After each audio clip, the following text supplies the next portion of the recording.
Hi, guys, and welcome to another episode of the Youth Have a Voice podcast. I am your host, Felami, and today I have a very special guest here with us. His name is Kwabena Wiafe. Kwabena is a final year student at the University of Cape Coast, yes? And he's studying information technology there. So he's also the co-founder of Tech for Everyone, and he's the CEO. So this is an organization dedicated to providing STEM education for underprivileged communities in his hometown. And this year, his team has successfully trained over 30 teachers from different basic schools on the utilization of AI. And he's also the active planner and organizer for TEDx events in his university. So actually, I found Kwabena through TEDx. I found him through the TEDx website, actually. That was how I decided to connect with you. I think this was about in January. I was interested in different TED events and how they are handled all over the world. So that was how I found you and I started to connect with you. So I think this was in January. Now we're in March. So that was quite a while ago. So I just want to know, you're in your final year of university. But before we go on, would you like to introduce yourself apart from what I've said to other people? Okay, I think you have said it all. Yes, but as you said, Pabina Riafe. Okay. Um, I don't like using the Eric so much because I want to be I'm a proud African. Let me say that. Yes. Right. So I like the local names. So I'm in my final year at University of Cape Coast reading information technology. I love to make impact, so I engage myself in a lot of impact making or team making programs on campus. And I've also started an initiative for Tech for Everyone. As you said, we have been training some teachers, and Yeah. this year we are aiming to train 500 teachers so far, and now we Wow. have trained 30 teachers. Yes, and we are also planning and plotting for TEDx events to be coming soon in 25th of May. Oh, okay. Yeah. So I think you can find a lot of my LinkedIn profile. I do a lot and I share a lot of the things that I do there. Anyway, Okay. That's really nice to hear. So you're in your final year. How does it feel to be finally almost done with university, with all the things you've already been doing over the past 4 years and even more? And then now that you're leaving the space that you've been acclimated to for over a period of time, how does it feel to be going on to the next stage? okay, so it's still nervous and exciting. Mm-hmm. It's nervous because but it's like you know, you're on campus and you came level and now it's complete school. Yeah. Sometimes I wish I was doing something like medicine to be in school for 6 years. Yeah. I like the environment and I think I have a different mindset when it comes to school. Mhm. Um, my mindset is like it's not always about the book, right? It's about the impact that you make out there. I think Okay. I see most students they focus like on the academy. It's not like I don't focus, but it's like we are limit ourselves in such a way that I realize that I can still focus on academics and do more stuff. I like connecting with people, but I realize Right. people are everywhere. That makes me nervous. And I also there's exciting participation. I'm going to the world to make bigger things. I'm going to start from scratch. I'm not going to be part of the people that will be like I'm down with school and I'm not getting a job, so I'm waiting on them. No, I don't have Yes. that. Um, even if I have to sell to get my initial capital to build whatever I want to build. Okay, that's really good to hear, Kwabena. But I just want to know, I'm a bit curious, why did you decide to study information technology? And I find it cool and I find it really interesting that you're one of those people that have the mindset that you don't have to wait for people to be able to make initiatives, that you can make initiatives on your own and you can start things on your own, regardless of how old you are or how far you've gotten to in different parts of your life. So I just want to know, what would you say inspired your mindset or what made you to become where you are today? Okay, so I think I read a lot. I read a lot. I think that's one of my secrets. Um, I think if you are not growing, then you are dying. Yes. So I think I'm always listening. I listen to every day. I spend like 2 hours listening to it. And also on the course of learning much of African history, Okay. were great. Mhm. And Black colonization, they have taught us we have been miseducated. Okay. This I it's like I'm saying this because I found something that I wish every African can find that we can create should if the help comes fine and create our own future. And let me go down to why I choose IT. So Okay. I completed high school in 2018. Okay. And one thing that helped me a lot is I landed a job at a cafe. So cafe is people who come there. Then yeah, I know Nigeria. I have a lot of Nigerian friends. They are much into internet and all that stuff. Yes. Cafe, come and browse. And I think we have a lot of Nigerians in Ghana anyway, and they are some always at a cafe. So uh, some people come then we help them. Those who are not IT inclined, and that's where I found knowledge. So I found that Mm. like, okay, I can become whatever I can become if I learn. Yes. Some people say that I need capital to study. I just feel like the knowledge capital. When you get the knowledge, everything will be given to you. So I realized that knowledge is very important, and I started learning. Mm. I started reading books. I like audio. I like audio and video. I don't like much reading. Mm. So I started reading. Then I started doing research on my on the courses that will help me.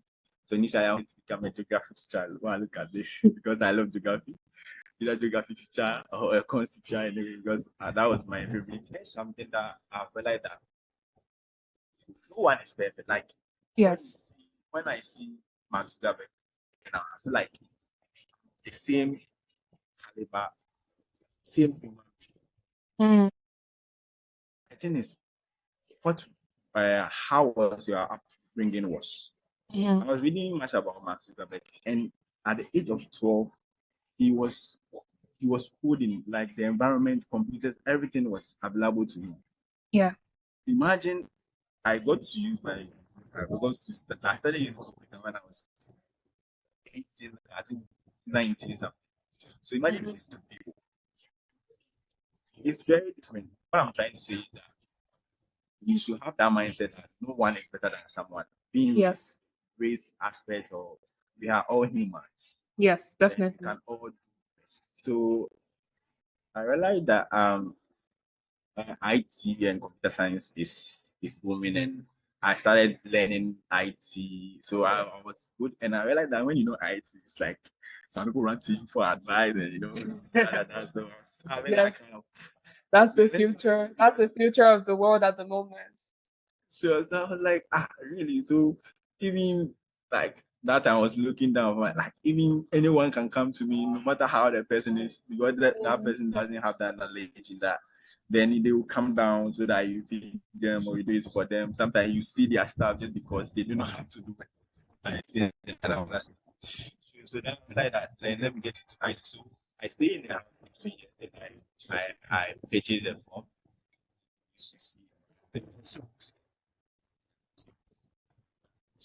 Then I started teaching people. I saw the teaching. I like to share knowledge. Mhm. So I started teaching. So that's why I get into IT. And I feel like Yeah. it's very creative. You can work from home, Mm-hmm. some books and other stuff. Because I don't, I'm not, I love to travel to every country. To me, even if I would do my masters, I would do it in Africa. So Uh, that's it. you're a pure African supporters by heart. Exactly. Yes. I think when I started reading much about our history before colonial, that's 10,000, let's say 1,000 years before colonization, then I realized that we were great people. Mm. Yeah. And I think if what has happened to us as an African is that our oppressors, our Yeah. oppressors' roots. So they will tell you that you are nothing and you always look down for yourself when you're in the midst of them. Yeah. I think the first episode I did, I spoke about how it's very important for people to know that regardless of whatever resources they have, it doesn't matter what position you are in. So even if you have like a broken phone or you just have like a book, like just start from somewhere. So it doesn't matter what environment you have found yourself in, but the most important thing is being able to start and push through. And then over time, you're able to see how you can grow from different things you've been able to start, regardless of whatever mindset you may think that, oh, because I don't have this, I may not be able to get this far. So the most important thing is be able to start. And then when you start, eventually you're able to grow more and get more information to be able to expand. I really liked how you spoke about how you read a lot and you are very invested in books and reading for development. But so I just want to know, based on your Africa advocacy and how interested you are in the development of Africa, would you say that this had a huge part in why you decided to start Tech for Everyone? So what exactly was the story behind Tech for Everyone? Okay, so I think I was doing a lot. I was hosting seminars, and I Mm-hmm. realized that there's a knowledge gap. Like, if you want to raise some people, Yeah. um, and they are not equipped with what you have. Yeah. Let's say I want to impact the life of teachers, and maybe because of work or something like that, I'm part of the country, Rwanda. Mm-hmm.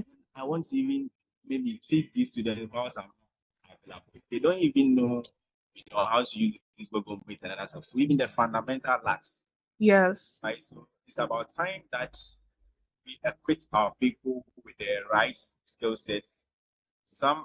Change is the only constant thing. Yeah. Sure, sure. So I think we have to. It's change is hard because sometimes I think it's a human nature. When you are used to something, It's very difficult to move out of your. that thing. I think I was listening to one. Let me decide this example. Uh, Sam Altman, who is the current CEO of OpenAI, was having an interview and they were saying that this Sora, OpenAI Sora, which is the video generation or the new video generation used to generate video that looks like a movie. So the interviewer was asking him that this is going to take the job, this is going to take the job. And it was like when photography came, that was how it was. People were saying that it's going to take our job and other stuff, but now people are Yeah. using cameras and other stuff. So I just feel like uh, it's about time that we have to step forward because Africa we are let's say we are late. Let's say we are late. So we have to step forward. So I was looking at how we can I can come up with something that Mm. can equip our people with the right skill set for 21st century. And I think it was a problem. So I saw this knowledge gap in the tech when I won't even mention the village, even the cities here, some people don't know. So that's why I decided to come up with programs that we can, with my team, I'm not doing it alone. I have an amazing team. Mm. They are like-minded too.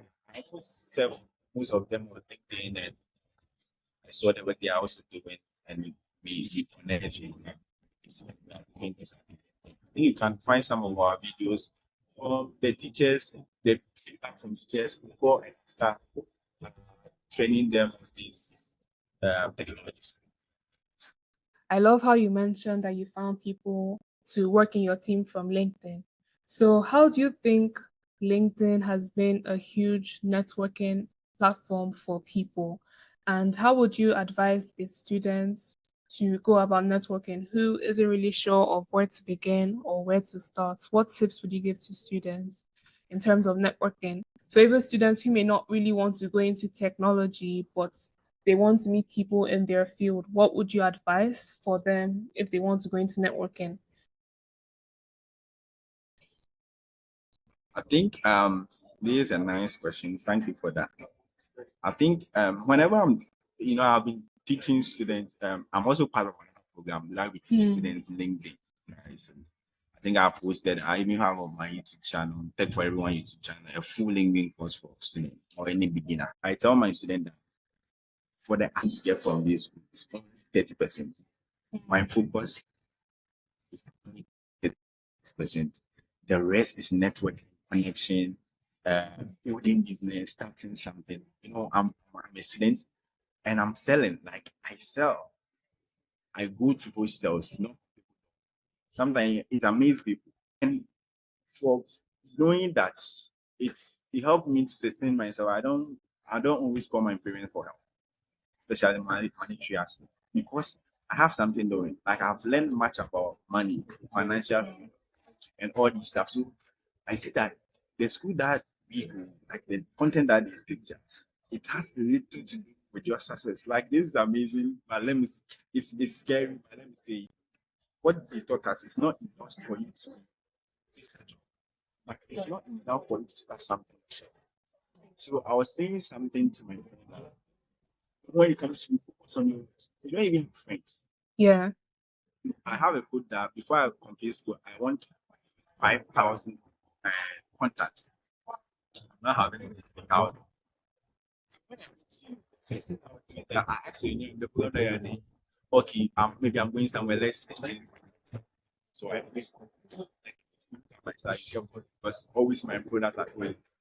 So people buy it. So I was saying that okay, if I put link there, people watch and laugh and they won't get anything from it. But when I put that there, I put stickers, I sell stickers, I sell glasses, they protect the eyes, because it be like glasses, I sell all of them. And I'll be getting money. Why should I do that? When I started reading much, doing much entrepreneurship activity, I realized that it's like we are telling the student that when you go, someone should do your job. The job is not available. It's like we are deceiving ourselves. I bet you're seeing, but reality, the job is not there. So what do you tell the kid? Start something here, find a problem in your community. So I tell my colleagues that if you complete school, this is very serious. If you complete school and the money that the source that your parent gets to fund your school, Education. you can't go education. If you can't go back to add up to okay, maybe they are selling the education that you had, you are saying that you're educated. Go back to that level. If you can't brand the maybe telling if you can't manage your parents' finance or your mother finance to the extent that you can set up different location, then you have been miseducated. Right. So coming back to the networking aspect, I read that there is more that we have to do as a student than to just focus on academics. But the academics will help you to get a job. But if you position yourself in self-development, building a great team, doing something impactful, even coming up a team to solve a particular problem, it can become a business. You can brand it and sell it to other people. So I realized that networking is very important, regardless of what you do, whether you are doing whatever you do, you have to do something before you leave the school. And that something should earn you something. Maybe that's where you can start your entrepreneurship journey. So don't just go through school because your parents say come to school. Find something to do. Make some good friends. Don't focus on, some people network right, but they network with the bad people. People that will tell them, let's do this, that won't bring any impact. Look at betting. Bet, they watch football all the time, watch videos, movies. It won't add anything to your life. So also networking means networking with the right people. So that's Definitely. Yeah, I hope I'm not talking too much. Oh no. It's fine. It's fine. Everything is going off. Yes, everything is great. Sure. Okay. So I love how you've spoken about networking and how important it is for people to network with the right people while they're in school. So do you believe that school goes beyond the four corners of a building? Because I feel like some of the things we've spoken about today already, these are not really taught in schools, especially in schools in Africa. So what would you say that the government in different African countries need to do in order to buttress this to other students? Because a lot of these things, we know them because we are intentionally reading, we are intentionally studying outside of what is being taught in schools. But the average student who goes to an African school, or even an African student in the diaspora who is not exposed, they may not be aware of all these things that are being taught. So, what would you say that the government needs to do or universities need to do in order to make this more known to students so that they can learn to use their initiatives more and grow more outside of the four walls of the university?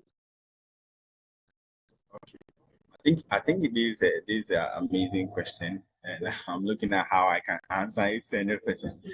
Okay, so for government side, um, I'll be glad if maybe the message will reach any government of Africa or anything like that. But you know, I've learned about systems, right? I've learned about systems. Systems is like our educational system, our religious system. It was set up by some people, especially our oppressors, and they define the content that we should learn. Yes. And reading about African history, I realized that the school that we were going, maybe it was profitable maybe in the maybe 90s, early 2000s, or like it was good early 2000 because then we're building factories. So Yes. factory workers. So we will need Yes. accountants. We will need these people. We will need this and that and that. So that's why they came up with schools. But the world changes daily and daily. Every day something new. So now the entrepreneurship is the base of everything. So let me also take it from teaching our history. We don't teach our people that they are responsible for their life. Yes. They should own it. Like someone have someone to blame. When like they didn't get a job, they have someone they will blame the government. But my thing is teach the people to their history, how great they were, teach them financial literacy. Because I like that giving someone fish is you are killing the person. Just give the person out of fish. Because so first I give beggars money, but I realize that they are always there, they are not changing their mindset. And until they change their mindset, They will I'll be giving continue them to be money. begging. Before you realize I'll fall because I'll fall financially because I'm very, helping people and that stuff. So why now when I see a beggar, I'll tell you that you can sell this, and you can make your own money. So what I'll tell every government is that they should empower one self-development, come out from our history.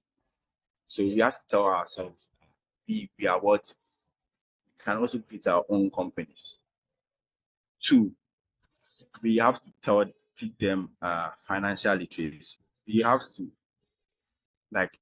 to learn about money, how you can when we give you 10 cedi or 10 naira today, how can you multiply it in maybe 10 days time.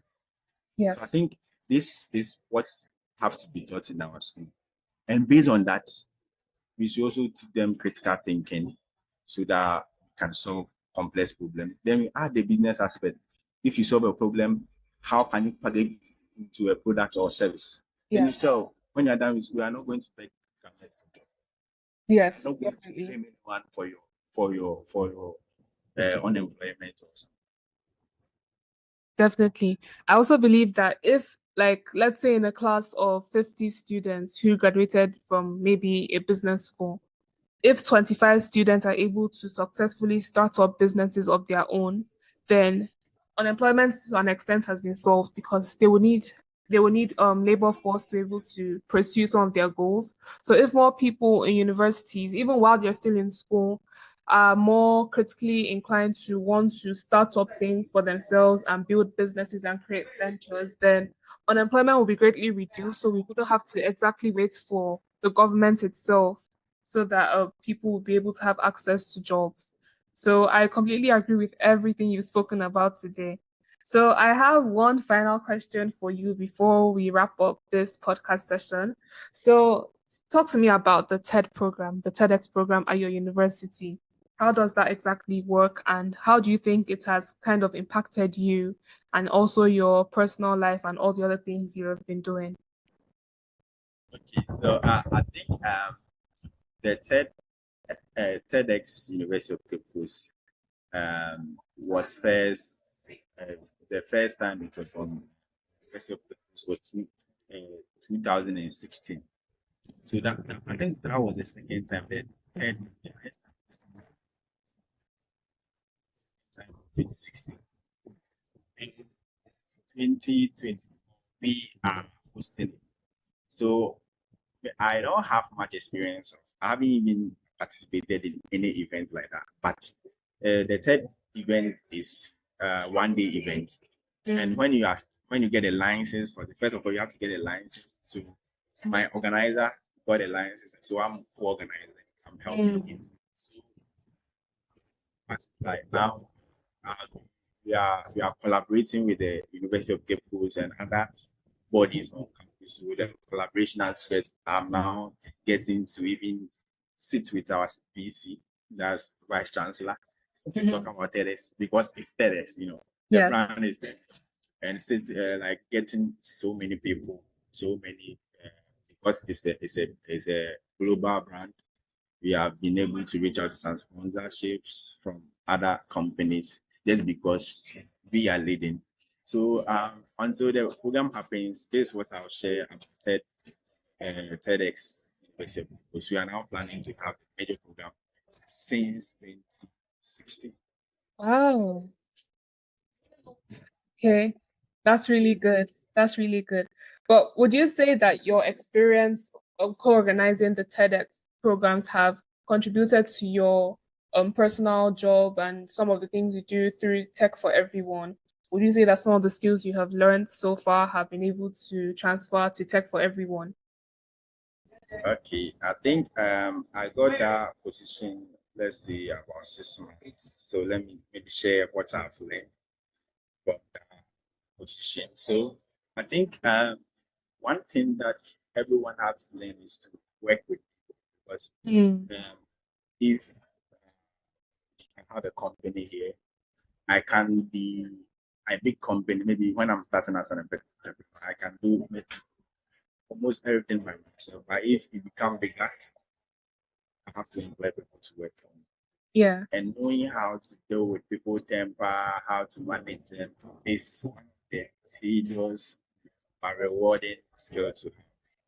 So sometimes when you are talking, you have to talk in such a way that when you are addressing issues, you have to check if I'm in this person's shoe. You just don't have to say it logically. Human beings are emotional creatures. Yes. Yes, so you have to learn how to when you're talking in such a way that no one will be offended. When you are doing correction, you have to be very careful how you have to be thinking about it. How will I The other say person this would in such a way feel. that how it's the person who is willing to do the thing, but I criticize the person, but the person is willing. He Yeah. wasn't angry, he wasn't saying that it's applied to every industry because at least every industry human beings are there. Yes. Okay, I guess we've come to the end of this episode. I'd like to thank you very much, Kwabena, for joining me today. So if you like to support Kwabena, I will be linking Tech for Everyone, the website, and the LinkedIn page. I'll also be linking Kwabena's LinkedIn page in the podcast and also in the YouTube where this would also be posted. So thank you very much for joining us today. I have really enjoyed this conversation we've had today. I hope that this gets to the right people so that they can listen to some of the discussions we've had and change can be made everywhere. So thank you very much. So if this was your first time listening to the Youth Have a Voice podcast, once again, my name is Feolami and I am your host. Make sure to follow and subscribe depending on what listening platform you are streaming this from. And I will see you in the next episode. Thank you so much for joining us once again, Kwabena. And I wish you all the best with Tech for Everyone. And I wish you all the best as you round up university. And I can't wait to see the next big things you're going to be doing to impact Africa. We definitely need more people just like you who are very passionate about the African development and the change of Africa. So I'd like to thank you once again. Welcome. Thank you for inviting me to Thank your you. great platform. I check your TikTok and it's amazing. You can share your name. Thank you. Have a good day.